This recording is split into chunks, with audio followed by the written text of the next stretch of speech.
Hello and welcome to Riff Vues. In honor of the 40th anniversary of Star Wars, I figured that we would take a moment to look back on the movie that started it all, just like everyone else is doing. You see, I am not really a Star Wars fan. I mean, sure, I like the movies. Star Wars was the first movie I ever saw. In fact, I have seen every film in the theater or drive-in when they came out. But since I'm old, I saw what would later be called A New Hope in the drive-in, but I was still too young to really understand what I was seeing. It was all robots, lasers, and spaceships to me.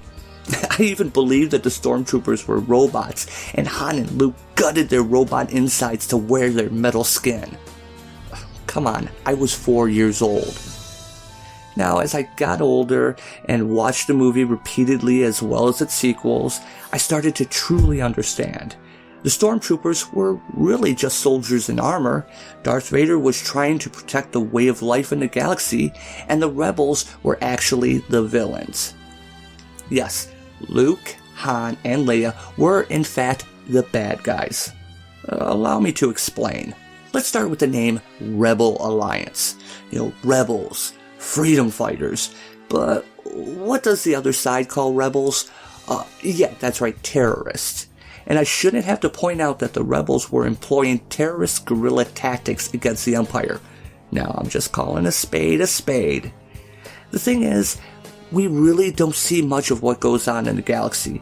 We're only shown places where the rebels are, more or less, fucking things up.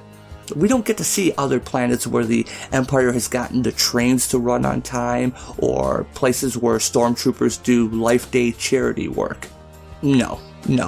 A New Hope opens with the Empire capturing Princess Snowden, I mean Leia, who has hijacked their blueprints for their super weapon. Now imagine what the US government would do to someone they caught selling their weapon plans to Iran. Now, interestingly, this is the only time we ever see that concentric circle stun gun weapon thing here. Now Vader flat out calls her a traitor and states that he has evidence backing him up.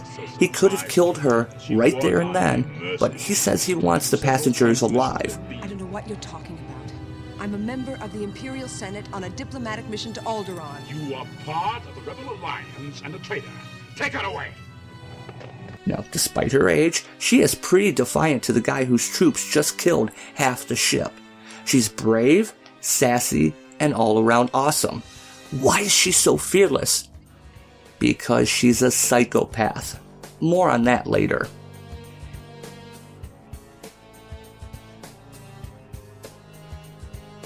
The droids escape to Tatooine where they get captured by Jawas. Wait. Did 3PO just blink? Let's watch that again. I've never noticed that before. And by the way, since it falls nicely with our theme, all hail R5-D4. For the Rebel sympathizers out there, he should be the one you put on a pedestal. Had he not malfunctioned, R2 would have been captured and the Empire would still be standing today. A long time ago. Then, you know what I'm saying.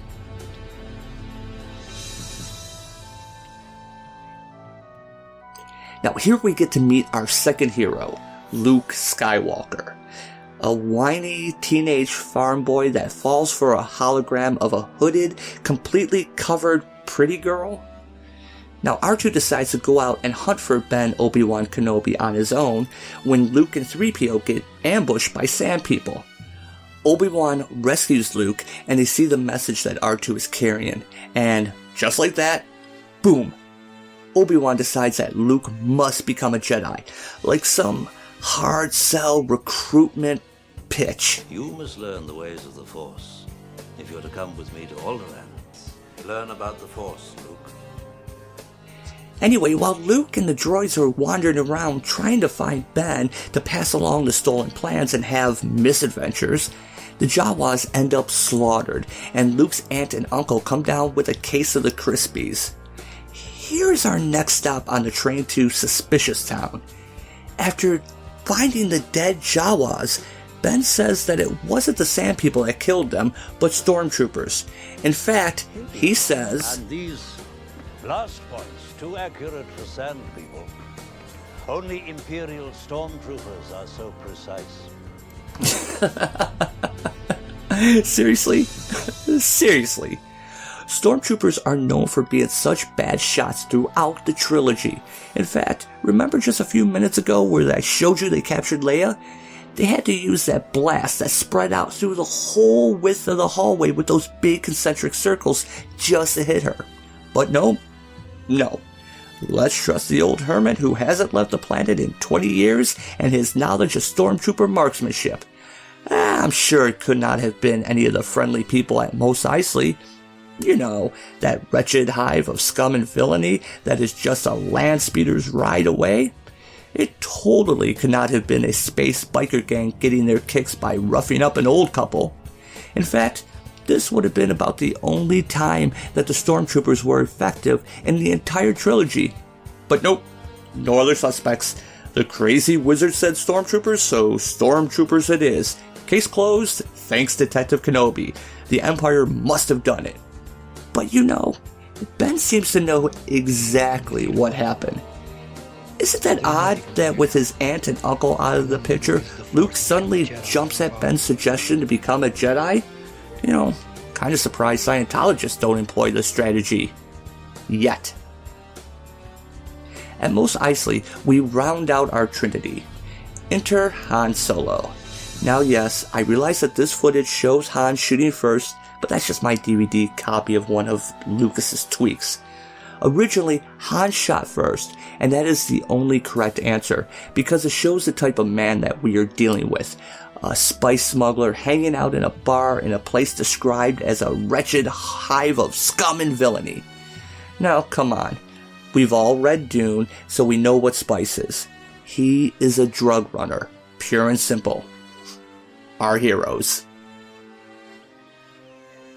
As Luke and Ben hook up with Han and Chewie and escape Tatooine, the Empire follows through on its promise to Leia to blow up Alderaan for her insolence. Now, I know what you're saying. The Empire blew up Alderaan. How can you say they're not evil? Princess Leia said they were peaceful and had no weapons. Of course they blew it up. They were still harboring terrorists, and they knew that Leia was lying about the rebel base's location, so she could have just as easily been lying about Alderaan having no weapons. The Millennium Falcon gets captured, and the heroes need to escape the Death Star in order to return the stolen droids to Leia, who is conveniently a captive on the same space station. By the way, how is it that when Leia is told about Ben Kenobi, she immediately knows that he and Obi-Wan are one and the same, while Luke thought they might have only been related? She even calls him Ben Kenobi. It's just a little nitpick. I'm here to rescue you. I've got your R2 unit. I'm here with Ben Kenobi. Ben Kenobi, where is he? Come on. Once the gang rescues the princess, Ben Kenobi dies and they escape and join up with their terrorist cell, I mean Rebel Alliance, to take down the Death Star. We need to keep moving, and we all know this part anyway. Farm Boy starts hearing voices and kills hundreds of thousands of people by blowing up the Death Star. Doesn't that kind of sound like a religious kook taking orders from God to shoot up a building? Oh, and then they start giving themselves medals. Take a look at Princess Leia. Look how pleased she is. It's hard to believe that she was just captured, tortured, and forced to watch her home be destroyed. She seems none the worse for wear. You know, it's said that a psychopath has no regard for laws, doesn't feel guilt, and is prone to violent outbursts. Traits that Leia has repeatedly demonstrated throughout the movie. In her mind, the destruction of the Death Star wasn't a win for her terrorist group. It was vengeance, pure and simple, and she loved every moment of it, enough to reward those that pulled the trigger with medals. Han, the outlaw drug runner who kills on a whim without remorse, who has to be bribed into helping, is given a medal. Remember, these are what some people claim are the heroes. Luke was basically recruited into a terrorist group by the murder of his adoptive parents, a murder that Ben Kenobi was quick to assign blame on the Empire, and Luke was quicker to accept that. He's also recruited into a cult that leads him to becoming a mass murderer before the age of 20. Yeah, let's give him a medal. Chewie doesn't get a medal though, because fuck him, I guess. He doesn't wear clothes anyway, so why waste a medal on him? And the Rebellion's true hero did not even get a medal either. R5-D4. Maybe they could just pour out a WD-40 for him? Still not convinced that the rebels are the true bad guys? Remember, we only see a few locations in this movie. The insides of ships and the Death Star, and Tatooine, which the Empire only seems to have a minimum influence. We never see any of the real Empire-controlled places. Places where they have things running well and people are happy. What's that? How do we know the people are happy? Well, we don't, because it's never shown. We only have the word of a lying princess and a farm boy from the ass end of the galaxy who's never been off planet about how truly bad the Empire is. Sure, there's armored soldiers and people in military uniforms all over the Death Star. Because it's a military facility.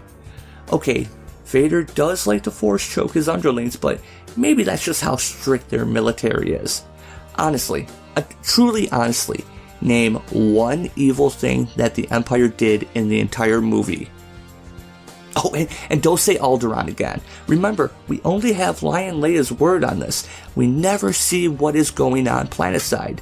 They might be building a huge army or super weapons, but we don't know because Lucas forgot the show don't tell rule. But for some reason, Star Wars is the only movie where people vehemently claim that a psychopath, a cult inductee, and a drug smuggler are truly the heroes. Do you like this video? You want me to continue on with the next film and beyond? Because, oh, trust me, there's a lot more where this came from. Let me know in the comments below, and thanks for watching.